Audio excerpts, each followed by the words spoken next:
আচ্ছা, আপনি কি কখনো ভেবে দেখেছেন প্লেনটি চলার সময় যদি প্লেনের সামনের গ্লাসটি কখনো ভেঙে যায় তাহলে কি পাইলটরা জীবিত থাকবে নাকি প্লেনটি ক্র্যাশ করবে, আর সেই মুহূর্তে প্লেনে থাকা যাত্রীদেরই বা কি হবে? জি, এমন একটি ঘটনাই দেখতে চলেছেন আজকের এই ভিডিওটিতে। এই যে লোকটিকে আপনারা দেখতে পাচ্ছেন, এই লোকটির নাম লিউ। লিউ একজন পাইলট। প্রতিদিনের মতো আজকেও সে ডিউটিতে যাবার জন্য রেডি হচ্ছিল। তবে আজকের এই দিনটা লিউয়ের কাছে ছিল অনেক স্পেশাল একটি দিন, কারণ তার আজকে একমাত্র মেয়ের জন্মদিন ছিল। তাই সে তার মেয়েকে বলে ডিউটি থেকে ফিরে এসে তারা কেক কাটবে। একটু পরে লিউ এয়ারপোর্টে চলে আসে, আর সে তখন জানতে পারে তার কো পাইলট হিসেবে কাই নামক একটি ছেলে পালন করবে, আর এই ছেলেটি কো পাইলট হিসেবে আজকেই জয়েন করেছে। তারা প্লেনে ওঠার আগেই আকাশের আবহাওয়া সম্পর্কে তারা একটি মিটিং সেরে নেয় এবং এরপরই প্লেনের সকল যাত্রীদেরকে প্লেনে ওঠার জন্য অনুমতি দেওয়া হয়। আর একটু পরে প্লেনটি আকাশে উড়াল দেয়। প্লেনটি খুব সুন্দরভাবেই চলছিল, আর সকল যাত্রীগুলো তাদের নিজেদের ভিতরে খুবই ব্যস্ত ছিল, কিন্তু তারা কেউ জানেই না সামনে তাদের ভিতরে কি রকম ভয়ঙ্কর পরিস্থিতি অপেক্ষা করছে। কিছুক্ষণের মধ্যেই প্লেনটি দুলতে শুরু করে। তখন পাইলট লিউ কন্ট্রোল রুমের সঙ্গে যোগাযোগ করে জানতে পারে খারাপ ওয়েদারের কারণেই এমনটা হচ্ছে। আর তখন পাইলট লিউ প্লেনটিকে আরো বেশি উচ্চতায় নিয়ে যায় যাতে করে বাতাসের চাপ কিছুটা কম থাকে। এরপর প্লেনের ভিতরে যাত্রীদের মাঝে খাবার দেওয়া হয়, আর ধীরে ধীরে সবকিছু আগের মতোই শান্ত হয়ে যায়। আর পাইলটরা নিজেদের ভিতরে কথা বলছিল, আর তখনই তাদের সামনের একটি গ্লাসে ফাটল ধরে। তারা তখন বুঝতে পারে এটা মোটেও ভালো লক্ষণ নয়। তখন তারা এই বিষয়টি কন্ট্রোল রুমকে জানায়। সেখান থেকে তাদের বলা হয় প্লেনটিকে আরো উচ্চতায় নিয়ে যেতে, যাতে করে বাতাসের চাপ আরো কিছুটা কম থাকে। এবং তাদের কথা বলা শেষ হতে না হতেই তাদের সামনের এই গ্লাসটি পুরোটাই ভেঙে যায়, আর প্রচন্ড বাতাসের কারণে কাই জানালা দিয়ে বাইরে পড়ে যেতে থাকে এবং লিউ তাকে এক হাতের মাধ্যমে ভিতরের দিকে টেনে ধরে থাকে। কথায় আছে বিপদ যখন আসে সব দিক দিয়ে আসে। অন্যদিকে দেখা যায় জানালা ভাঙা সেই কাচের টুকরোটি ডান পাশে ইঞ্জিনের ভিতরে ঢুকে যায়, যার কারণে সেই ইঞ্জিনে আগুন ধরে যায়। প্লেনে থাকা সবাই তখন বুঝতে পারে তাদের সঙ্গে খুব খারাপ কিছু হতে চলেছে। আর তখন প্লেনে থাকা 119 জন যাত্রীর জীবন এখন লিউয়ের হাতে।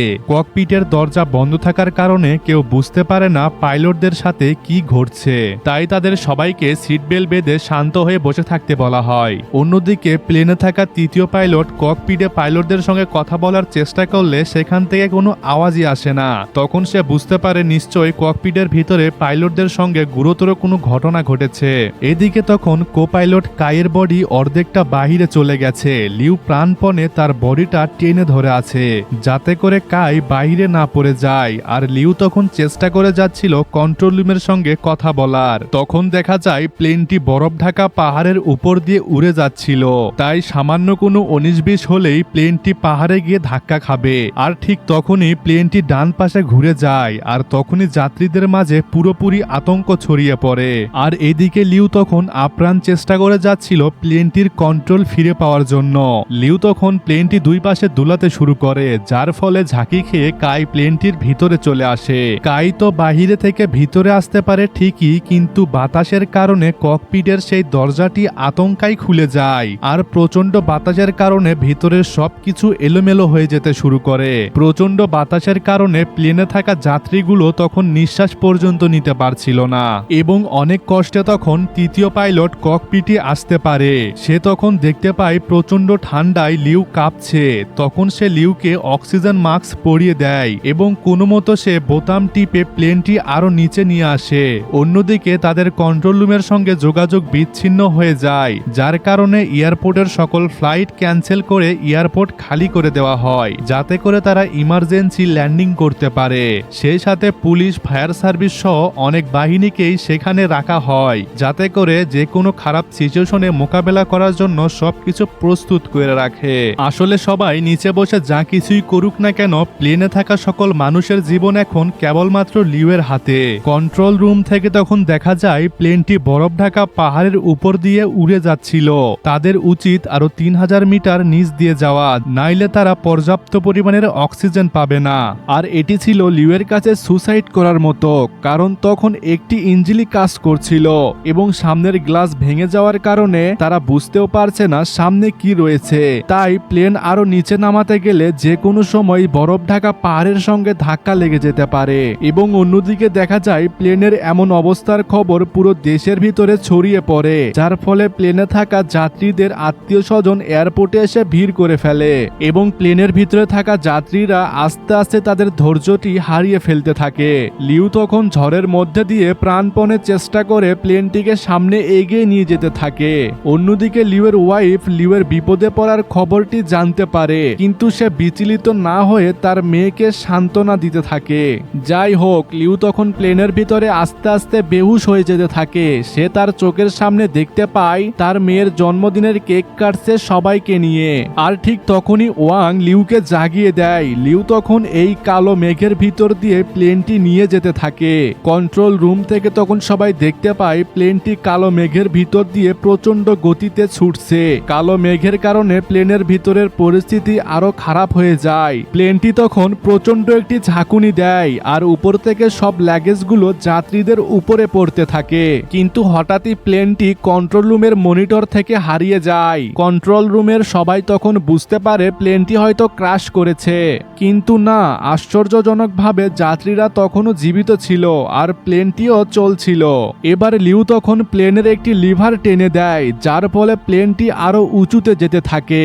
আর তখনই আবার শুরু হয়ে যায় প্লেনের ভিতরে ভয়াবহ অবস্থা।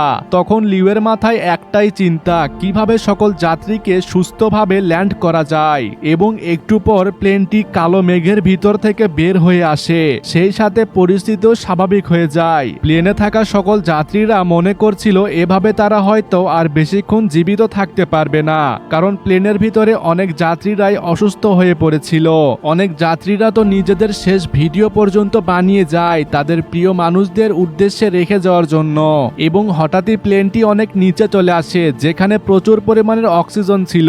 আর লিউ তখন অনেক কষ্টের পর কন্ট্রোল রুমের সঙ্গে যোগাযোগ করতে সক্ষম হয়। কন্ট্রোল রুম থেকে তাদের বলা হয় ইমার্জেন্সি ল্যান্ডিং করার জন্য। প্লেনের ভিতর তখন সকল যাত্রীরা ক্র্যাশ ল্যান্ডিং এর জন্য প্রস্তুতি নিতে শুরু করে। তবে অবশেষে প্লেনটি কোনো ঝামেলা ছাড়াই মাটি স্পর্শ করে।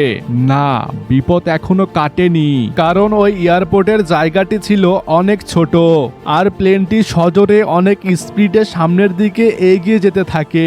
কিন্তু শেষ মুহূর্তে এসে লিউ সজোরে লিভার টেনে দেয়, কারণ লিউয়ের কাছে তাছাড়া কিছুই করার ছিল না, হয় বাঁচবো নইলে মরবো। কিন্তু দেখা যায় শেষ মাথায় গিয়ে প্লেনটি আস্তে আস্তে থেমে যায়। আর এই দৃশ্যটি দেখে সবাই কেঁদে দিয়েছিল। আর লিউ তখন মাইক দিয়ে সবার উদ্দেশ্যে ক্ষমা চায় এমন দুর্যোগপূর্ণ প্লেন উড়ানোর জন্য। আর প্লেনে থাকা যাত্রীগুলো লিউকে তাদের জীবন বাঁচানোর জন্য ধন্যবাদ দিতে থাকে। যাত্রীগুলো তখন একে একে প্লেনটি থেকে নেমে প্রিয়জনদের কাছে চলে যায়। কর্তৃপক্ষ থেকে এতগুলো যাত্রীর জীবন বাঁচানোর জন্য লিউকে সাহসী পাইলটের উপাধি দেওয়া হয়। আর লিউ তখন পকেট থেকে ফোন বের করে বাসায় ফোন দিয়ে বলে কিছুক্ষণের মধ্যেই মেয়ের জন্মদিন সেলিব্রেশন করব। বন্ধুরা, এমন দুর্যোগপূর্ণ ভিডিওটি আপনার কাছে কেমন লেগেছে তা কমেন্ট করে আমাদেরকে বলে যাবেন। আর হ্যাঁ, ভিডিওটি ভালো লাগলে লাইক করবেন আর আমাদের চ্যানেলটি সাবস্ক্রাইব করে রাখবেন। ধন্যবাদ সবাইকে এতক্ষণ আমাদের ভিডিওটি দেখার জন্য।